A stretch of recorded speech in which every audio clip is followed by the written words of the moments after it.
Cardinal Giulio de' Medici was the cousin of the Pope, Leo X.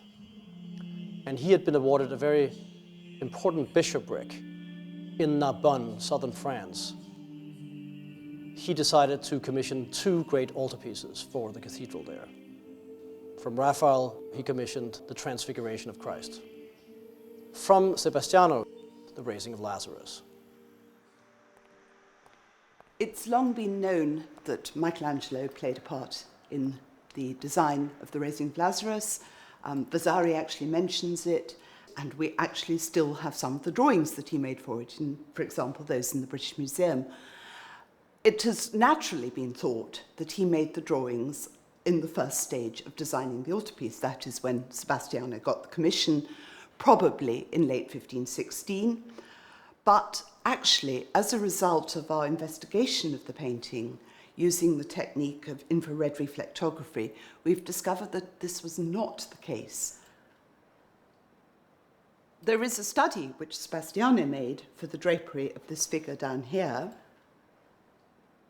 But interestingly, if you turn that drawing through 90 degrees, there is then a sketch showing the torso of a man in a frontal position.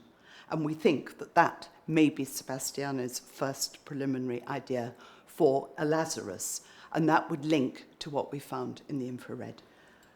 This is significant because it shows that Sebastiano both drew and actually painted a figure of Lazarus himself without using Michelangelo's drawings.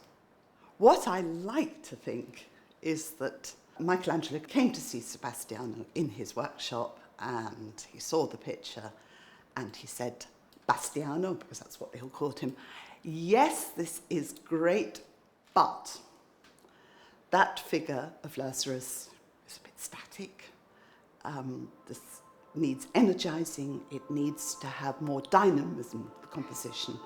And that is when Michelangelo starts to make the drawings.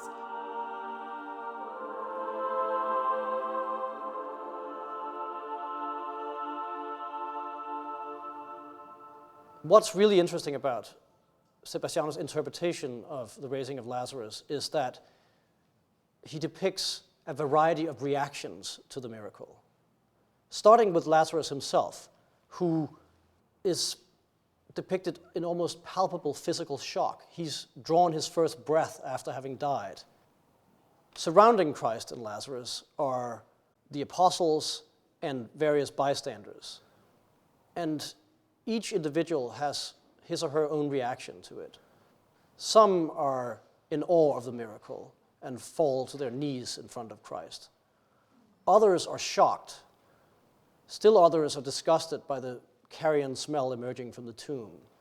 Yet others actively debate the miracle.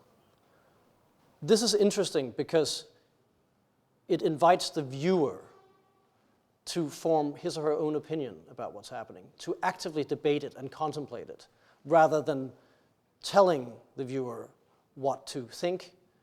It encourages the viewer to think.